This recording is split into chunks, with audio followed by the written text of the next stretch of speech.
देख रहे हैं कैसी कैसी परेशानी से लोगों को जूझना पड़ रहा है और किस किस तकलीफ से इस कोरोना काल में उन्हें अपनों को दूर रखकर उनकी जिंदगी बचानी पड़ रही है। कोरोना ने सेलिब्रिटी फैशन डिजाइनर को कितना मजबूर कर दिया, यह आपने देखा। मुंबई से लेकर दिल्ली तक कई घरों की यही कहानी है। सिर्फ मुंबई ही नहीं, दिल्ली में भी कोरोना की रफ्तार अब बहुत डराने लगी है। दिल्ली के 24 घंटों का कोरोना मीटर मुंबई को भी क्रॉस कर गया। देश के 2 सबसे बड़े शहरों में कोरोना के सबसे ज्यादा मरीज हैं। कोरोना को मात देने की सैकड़ों कोशिशें हो चुकी, लेकिन स्थिति कंट्रोल में नहीं आ रही। देश की राजधानी दिल्ली और देश की आर्थिक राजधानी मुंबई, देश के 2 बड़े महानगर, दोनों में कोरोना का विस्फोट कुछ ऐसा हुआ है कि सरकार से लेकर स्थानीय प्रशासन तक के माथे पर बनी चिंता की लकीरें खत्म होने का नाम नहीं ले रही हैं। शुक्रवार को दिल्ली में 1330 नए मामले सामने आए हैं, जबकि 25 लोगों की मौत हुई है। इसके साथ ही दिल्ली में कोरोना केस 26,000 के पार निकल गए, जबकि अब तक 708 लोगों की मौत हो चुकी है। अब ये समझिए दिल्ली में कोरोना का डेथ मीटर किस स्पीड में भाग रहा है। दिल्ली में 28 मई तक कोरोना से 316 लोगों की मौत हुई थी, लेकिन अचानक से 29 मई को ये फिगर 398 पर पहुंच गया। 6 दिन में तस्वीर और भी डरावनी हो गई। 3 जून तक दिल्ली में 606 लोग कोरोना से अपनी जान गंवा चुके थे और 5 जून तक मौत का ये आंकड़ा 708 तक पहुंच गया। दिल्ली में कोरोना की रफ्तार और उससे बढ़ रहे मौत के आंकड़े डराने वाले हैं। दिल्ली में कोरोना मरीजों का मोर्टेलिटी रेट 2.60% है, जबकि केस की तादाद बढ़ रही है और कंटेनमेंट जोन भी बढ़ रहे हैं। दिल्ली में अभी 163 कंटेनमेंट जोन हो चुके हैं। एक तरफ दिल्ली में कोरोना फुल स्पीड से बढ़ रहा है और दूसरी तरफ दिल्ली दिन ब दिन खुलती जा रही है। बड़े बड़े बाजार खुल रहे हैं, हालांकि बाजारों की रौनक अब भी फीकी है। इस वक्त हम दिल्ली के कनॉट प्लेस में हैं और कनॉट प्लेस में या दिल्ली के अलग अलग मार्केट्स जो कि अनलॉक 1 के पहले फेज में खुल चुकी हैं, अब वहां की तस्वीर जो है वो पहले के दिनों में, जिस तरह कोविड से पहले के दिनों में होती थी, बिल्कुल अलग है। कनॉट प्लेस में इस वक्त मार्केट तो पूरी खुल गई है, लेकिन लोग नहीं आ रहे हैं क्योंकि लोग अभी भी डरे हुए हैं। जो लोग बाहर निकल रहे हैं वो पूरा प्रिकॉशंस लिए हुए हैं, मास्क पहने हैं, सैनिटाइजर अपने साथ लिए हुए हैं ताकि किसी भी तरह का संक्रमण का वो खुद शिकार ना हो। देखिए, आमतौर पर कनॉट प्लेस की ऐसी तस्वीर कभी किसी ने नहीं देखी थी। हमेशा यहाँ सुबह से लेकर रात तक चहल पहल रहती थी। इस मार्केट में लोगों की भीड़ रहती थी, लोग यहाँ पर बैठते थे, खाने के लिए आते थे, लेकिन अब तस्वीर ऐसी नहीं है। दिल्ली के कई जिलों में कोरोना केस बढ़ रहे हैं। आईसीएमआर ने गाइडलाइंस दी थी कि अब एसिम्प्टोमेटिक यानी जिनमें लक्षण नहीं दिखेंगे उन लोगों की टेस्टिंग नहीं होगी। सिर्फ उन्हीं मरीजों का टेस्ट होगा जिनमें कोविड-19 के लक्षण पाए जाएंगे। इस गाइडलाइंस को दिल्ली सरकार ने भी स्वीकार किया है और अब दिल्ली में एसिम्प्टोमेटिक लोगों की टेस्टिंग नहीं होगी। जब कम टेस्टिंग होगी तो जाहिर है कोरोना केस भी कम हो सकते हैं। दिल्ली में प्रति 10 लाख आबादी पर टेस्टिंग की औसत संख्या 2018 है। उत्तर पूर्वी दिल्ली में ये एवरेज 517 और दक्षिण पूर्वी दिल्ली में 506 है। हालांकि अब भी दिल्ली के कई इलाके संवेदनशील बने हुए हैं। प्रीतमपुरा के तरुण एन्क्लेव में एक खबर फैली, पता लगा कि यहाँ के 1000 लोग कोरोना पॉजिटिव हैं। इंडिया टीवी की टीम जब वहां पहुंची तो यह खबर पूरी तरह से गलत नहीं निकली। तरुण एन्क्लेव में 1000 तो नहीं, लेकिन 40 लोग संक्रमित मिले।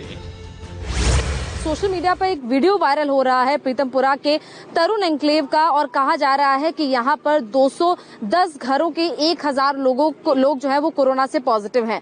इसी चीज की पड़ताल के लिए हम इस वक्त तरुण एन्क्लेव के बाहर मौजूद हैं। यहाँ पर आकर हमने यहाँ के लोगों से, जो स्टाफ है उनसे बात की, इसके अलावा प्रशासन से बात की और उनसे बात करने के बाद जो पता चला है कि जो दावा किया जा रहा है वो बिल्कुल गलत है। हालांकि यहाँ पर कोरोना के कई मामले सामने आए हैं, करीब 40 से ज्यादा मामले यहाँ पर कोरोना के सामने आ चुके हैं और अब तक 210 घरों के 750 लोगों को होम क्वारंटीन किया गया है। 210 का जो आंकड़ा पॉजिटिव लोगों का बताया जा रहा था कि पॉजिटिव इतने लोग जो है, इतने घरों के लोग पॉजिटिव पाए गए हैं, वो गलत है, बल्कि 210 घरों के 750 लोगों को होम क्वारंटीन किया गया और अंदर का जो कंटेनमेंट जोन है वो उन्हीं 210 घरों को बनाया गया। बाकी की जो सोसाइटी है उसे बफर जोन में रखा रखा गया है।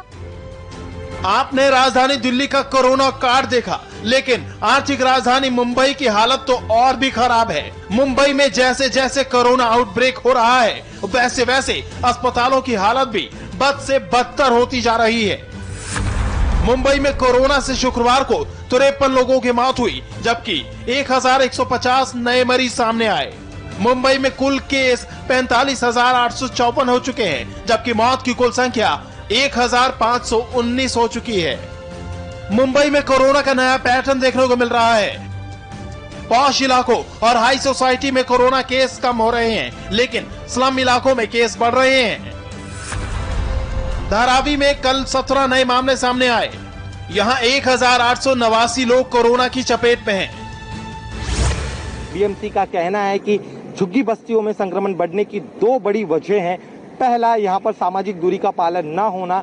यहाँ के एक 8x10 के कमरे में 10 से 12 लोग रहते हैं। ऐसे में ये लोग अक्सर सुबह शाम अपने घरों से बाहर निकलते हैं।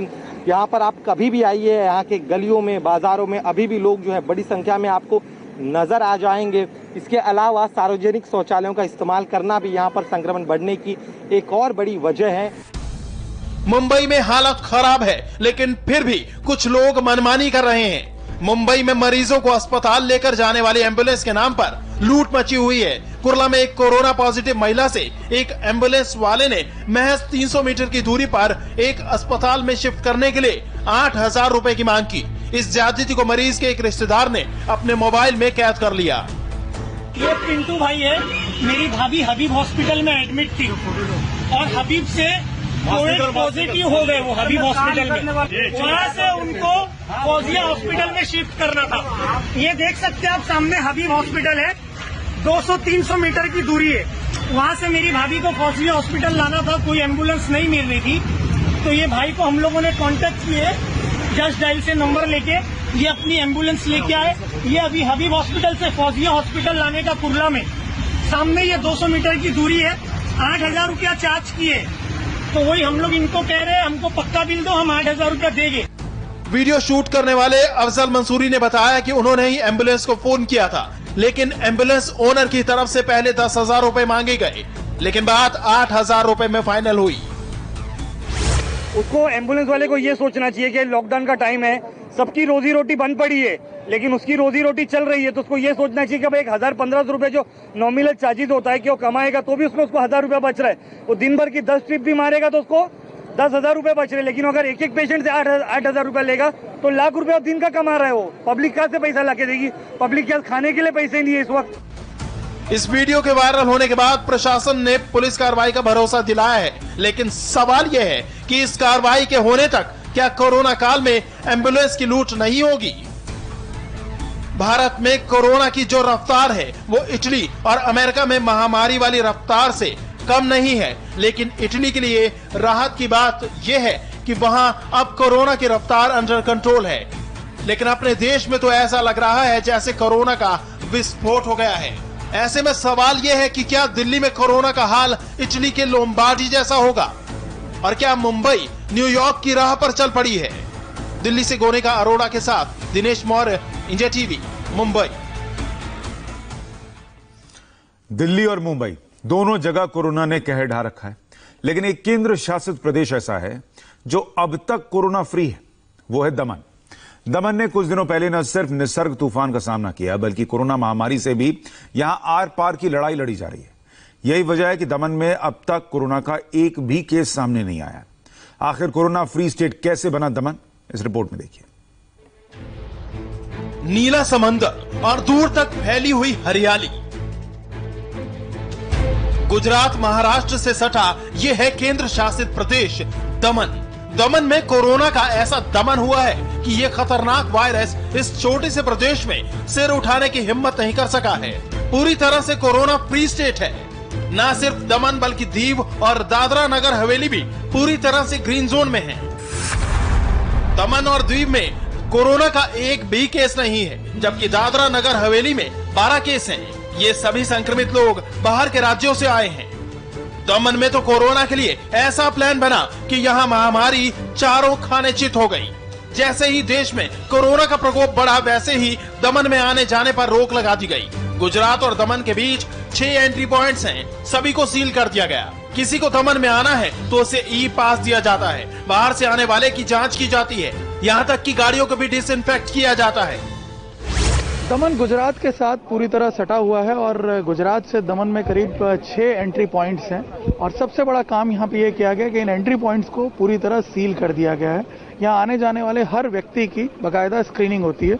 जैसे ही कोई व्यक्ति आता है पहले उसका टेम्परेचर चेक किया जाता है, उसका ई पास चेक किया जाता है और वहाँ सामने अगर आप देखेंगे तो ई रजिस्ट्रेशन वगैरह भी इन लोगों का किया जाएगा। इसके अलावा यहाँ जितने भी व्हीकल्स आते हैं उन व्हीकल्स को पहले सैनिटाइज किया जाता है। यहाँ जितने भी व्हीकल हैं उनको सैनिटाइज किया जाता है, उनके जो भी हैंडल्स वगैरह हैं या दूसरे बॉडी पार्ट्स हैं व्हीकल्स के, उन सब व्हीकल्स को ही सैनिटाइज करके ही यहाँ पे अंदर एंट्री दी जाती है। दमन में आखिरकार कोरोना केस क्यों नहीं बढ़े, इसकी बहुत बड़ी वजह है हाउस टू हाउस सर्वे। दमन में करीब 1500 चौल हैं। हेल्थ वर्कर्स ने घर घर जाकर मुहिम चलाई। किसी को अगर खांसी, जुकाम या बुखार भी होता है तो उसे फौरन ट्रीटमेंट दिया जाता है। हालत ये हो गई है कि दमन में खांसी, जुकाम और बुखार तक के केस आने बंद हो गए हैं। दमन में कोविड के खिलाफ जो अभियान चल रहा है प्रशासन का, उसमें सबसे अहम कड़ी है हाउस टू हाउस सर्वे और मेडिकल सर्वेलेंस, क्योंकि ये सबसे पहले कोशिश की जा रही है कि जितने भी अफेक्टेड कोई लोग हैं उनको तुरंत ट्रेस किया जाए और अगर वो इन्फेक्टेड हैं तो उनको अलग कर दिया जाए, आइसोलेट कर दिया जाए। इसके लिए दमन का जो मेडिकल स्टाफ की टीमें हैं वो इस तरह की चॉल्स में daily house to house survey conduct करती हैं। मैं आपको बता दूं दमन में ऐसे करीब 1500 से ज़्यादा चॉल्स हैं और जहाँ पे कई प्रवासी मजदूर भी रहते हैं, कई दूसरे लोग भी रहते हैं और यहाँ सोशल डिस्टेंसिंग फॉलो करवा पाना भी बड़ा मुश्किल है, इसलिए सबसे ज्यादा फोकस इन एरियाज में किया जाता है। दमन में करीब 3,10,000 लोग रहते हैं, जिनमें से अब तक 4,000 से ज्यादा टेस्ट किए जा चुके हैं और अब हालत ऐसी है कि देखकर लगता ही नहीं कि यहाँ कोरोना कभी सिर उठा सकता है। सिर्फ प्रयासों नहीं, भारत सरकार की जितनी भी गाइडलाइन आई है उसको असरकारक रूप से लागू करना, सिर्फ असरकारक रूप से लागू करना इतना ही पर्याप्त नहीं, उनको सातत्यपूर्ण तरीके से लागू करना, ये सभी कारणों से ही हमें सफलता मिली है। हमारे प्रदेश में हमने सबसे पहला काम टेस्टिंग लैब एस्टैब्लिश करने का किया, क्योंकि हमें यहां तो सूरत जाना पड़ता था या तो बॉम्बे जाना पड़ता था, तो वो फैसिलिटी हमने सबसे पहले प्रदेश के लिए बनाई। दूसरा, प्रदेश में मेरे पास 2.5 लाख से अधिक इंडस्ट्रियल लेबर है। सारी चौल में जितने भी इंडस्ट्रियल लेबर लेते थे लॉकडाउन के बाद, इन सारे लेबर्स का स्वास्थ्य का परीक्षण नियमित रूप से होता था। कोरोना के खिलाफ जैसी शक्ति दमन में बरती गई, वैसी शक्ति दीव और दादरा नगर हवेली में भी बरती गई। इन्हीं सख्त कदमों से कोरोना इन 3 केंद्र शासित प्रदेशों में दम तोड़